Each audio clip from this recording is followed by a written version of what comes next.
भगवान की दया से, पूरे हिंदुस्तान की जनता की वजह से वो प्यार मिला है मुझे, वो ट्रस्ट बना है। मैं जो आज कर रहा हूँ, बड़े से बड़े एस्ट्रोलॉजर, वास्तुशास्त्री उसको देख के अब वो भी इसी चीज में आ रहे हैं। मैं बहुत छोटा इंसान हूँ, मगर हाँ, जनता ने मुझे बनाया तो मैं उनके लिए ऑब्वियस सी बात है, क्योंकि नतमस्तक इनकी है। रील बहुत वायरल हुई जी थी, जहाँ से मैंने भी देखा था और वहीं से भी मैंने मैसेज किया था। जी। तो तो मेरे पे जब आते हैं लोग, तो ज़्यादातर लोग वही होते हैं जिनके घर में, आप समझिए, एक इंसान डॉक्टर के पास कब जाएगा? जब वो बीमार होगा। बिल्कुल, करेक्ट। हाँ जी। एस्ट्रोलॉजर के पास कब जाएगा? जब वो बीमारी से भी टूट चुका है और उसके कोई जरिया नहीं बन पा रहा है। तो हम जैसे लोगों के पास इंसान तब आता है जब वो बिल्कुल टूट चुका है हर जगह से। ठीक है। आजकल फियर भी एक बिजनेस है, बिल्कुल, बहुत मानते हैं बड़ा, ना? बहुत बड़ा। ये इतना बड़ा बिजनेस है, किसी को आप ऐसा डरा दो, इतना डरा दो कि वो उसके बाद बस आप ही के आगे नतमस्तक हो जाए कि आप ही बचाओगे आप ही मुझे। बचा लो, बिल्कुल सही। तो मैं तो इसके टोटली अगेंस्ट हूँ। मैं तो सबसे पहले कहता हूँ, हर एक इंसान अगर नमक के पानी से नहाना शुरू कर दे, आप देखिए आपका चमत्कार होने लगेगा। अब बात करते हैं जो हमारे पास जनता आती है। हाँ जी।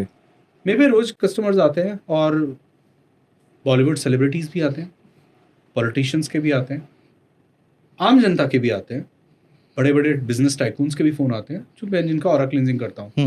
मगर एक केस मेरे पास अभी एक सामने नजर आ रहा है, वो बहुत खतरनाक केस है। वो केस है गुजरात का। अच्छा। गुजरात में दो हाई प्रोफाइल जज, हस्बैंड वाइफ, तो हाई प्रोफाइल जज हैं, दोनों जज हैं। और सिर्फ वाइफ आई मेरे पास कि उनको प्रॉब्लम हो रही है लाइफ में, और बोले वो बहुत तांत्रिकों के पास चली गई हैं, ये हो गया वो हो गया है। मेरे ना, मुझे आपकी कोई बात नहीं सुननी, मुझे आपका नहीं सुनना कि आप तांत्रिक के पास गए, आप किस पे गए। मैं सबसे पहले बेसिक स्टेप, पहली सीढ़ी चढ़ता हूँ, सबसे पहले मैं ऑरा रीडिंग करता हूँ। तो मैंने उनका ऑरा रीडिंग की। जब मैंने ऑरा रीडिंग की तो मेरे को साफ नजर आया कि इनके ऊपर तो बहुत खतरनाक ब्लैक मैजिक किया हुआ है। ठीक है। अच्छा। और जब मैंने ब्लैक मैजिक का पता किया तो उनके बहुत करीबी ने किया था। और जब वो ब्लैक मैजिक का मैंने उनको बताया तो उन्होंने फिर बताना शुरू कर दिया। मैंने बोला आपके साथ तो ये भी होता होगा कि आप अपने घर के बेड के नीचे देखिएगा कुछ होगा। उन्होंने रात को बेड खोला, अब बेड के नीचे आप सोच सकते हैं क्या होती? शमशान की राख। अरे, मतलब ऐसी खतरनाक चीजें भी होती हैं। तो उनको कुछ हमने रेमेडीज दी, आज वो बहुत सेफ हैं, सिक्योर हैं। मैं ये नहीं बोल सकता कि मैं बहुत महान हूँ जिसने बचाया, ऊपर वाला होता है, हम तो एक जरिया होते हैं। एक डॉक्टर भगवान का रूप होता है, मगर मैं डॉक्टर नहीं हूँ, मैं एक जरिया हूँ। भगवान के आदेश के हिसाब से मेरे को ये महसूस हुआ, मेरे को एनर्जीज ने बताया उनके साथ ये प्रॉब्लम है और उस प्रॉब्लम का सोल्यूशन ये है, जो मैंने उनको दिया, और उसके बाद वो सॉल्व हो गई।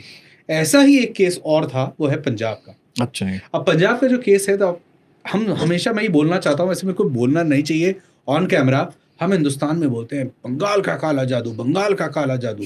पूरे हिंदुस्तान में बंगाल बंगाल फेमस ही मतलब, है। अगर कोई किसी बंगाली को देख ले तो उसको उस तरीके से सोचता, भाई ये कोई जादू ना कर दे। जादू ना वो कर दे। गलत है ये। बिल्कुल, आप विश्वास नहीं मानेंगे, सबसे ज्यादा काला जादू जो होता है वो पंजाब में होता है। बिल्कुल सही। मैं अब भी ये बात इसी, सोचने ये की। वाली किस्से कहानियां मेरे पास भी है। मैं क्योंकि मैं भी रह चुका हूँ और हाँ मेरा घर भी है पंजाब में, लुधियाना में घर है मेरा। तो ये चीजें मैंने आसपास बहुत देखी हैं और मैंने 2 दिन पहले भी एक पॉडकास्ट में शेयर भी करा एक। जी। पहले आप क्लियर कर लो। हाँ, तो मेरे पास ये केस आया और बंदा बोलता है कि मुझे अपने घर का वास्तु दिखाना है। अब इंसान है ना, वास्तु सीधा एक आम आदमी कभी डायरेक्ट नहीं बोलेगा मुझे वास्तु कराना है। आप कभी समझिए, है ना, या तो एक आध रील देख लेगा, हाँ भाई मेरे घर का वास्तु खराब है, मगर वो वास्तु खराब इंसान तब बता पाएगा जब उसको ऑलरेडी किसी को दिखा चुका है। आप तो आज आप बोलो कि सर आप मेरे पास आओगे तो क्या बोलोगे? सर मेरी लाइफ में प्रॉब्लम चल रही है। बिल्कुल। ये थोड़ी बोलोगे मेरा वास्तु खराब है। वास्तु इंसान इंसान खराब कब बोलेगा? या तो वो किसी के पास जा चुका है और उसने उसको बताया। बिल्कुल। ठीक है। तो वो कहता है मेरा घर का वास्तु खराब है। मतलब मैं कैसे मान, नहीं सर मेरे को है ना यहाँ पे कुछ होता है। मैंने, क्या होता है बताओ ना, आप खुल के क्यों नहीं बता रहे हैं? सर आप आ जाइए और आपकी जो भी फीस है हम देने को तैयार है। मैंने, ऐसे थोड़ी है, आप मुझे अपना प्रॉब्लम बताइए, मैं उसको सारी तरफ से देखूंगा। बिल्कुल। ठीक है ना? क्या ये एक्चुअली वास्तु की प्रॉब्लम है? क्या इधर ब्लैक मैजिक है? क्या ये ऑरा में हमारे चक्रास इम्बैलेंस है? क्या है क्या ये? तो उसने बोला सर वास्तु की प्रॉब्लम है। मैंने कहा किसने बोला? नहीं सर मुझे ऐसा लगता है कि मेरे घर में वास्तु का ही प्रॉब्लम है, क्योंकि मेरे घर में मुझे चीज़ें अच्छी नहीं लग रही। मैंने कहा आपकी बातों से तो मुझे कुछ और लग रहा है। तो कहते हैं सर चलिए ठीक है सर, आप एक काम करिए सेशन ले लीजिए। मैंने कहा मैं ऑरा रीडिंग करूंगा आपका, और ऑरा रीडिंग के इतने पैसे भी नहीं होते, बेसिक है, छोटी मोटी फीस है, आप दे दीजिए। तो बंदा मेरे साथ वीडियो कॉल पे आया। अब मैं वीडियो कॉल पे जब मैं उसका ऑरा रीड कर रहा हूँ, वो बैठा है पंजाब में किसी सिटी के अंदर, मैं अपना दिल्ली एनसीआर में, मैं कैमरे पे हूँ, और ऐसे करते ऐसे हिला दी मेरी पूरी चेयर। मतलब इतनी हाई एनर्जी थी, इतनी हाई एनर्जी थी उसके घर के अंदर कि मैं ऑरा स्कैन कर रहा हूँ, पूरा ऐसे हिला दिया गया मुझे जैसे धक्का मारा है। कसम। तो मतलब आप सोच के समझ सकते हैं। तो मैंने उनसे पूछा, भाई आपके घर में मुझे कुछ स्पिरिट्स का लफड़ा लग रहा है कुछ? हाँ, वो हमारे दादाजी घूमते हैं।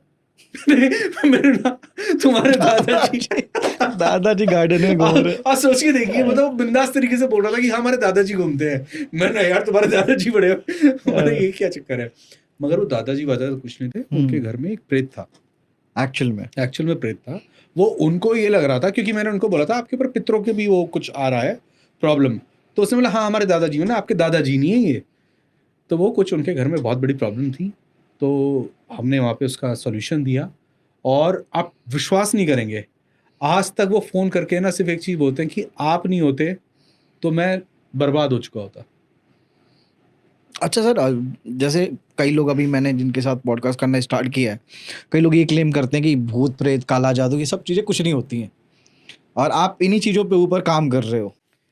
नहीं, ऐसा भी बदनाम मत करो, खाली काला जादू में नहीं करता। नहीं मतलब मैं नहीं बोलूँगा, क्योंकि मिक्स फिर तो ये हो गया ना, मेरे से यही लोग मेरे पास आ रहे हैं। नहीं, मतलब जहाँ तक आपने 1-2 केस लिए होंगे तो इनमें ये चीज़ें हैं, तो एक्चुअली में ये चीज़ें पॉसिबल हैं तो लोग मानते क्यों नहीं फिर? हर कोई मानता है, बोलते नहीं है।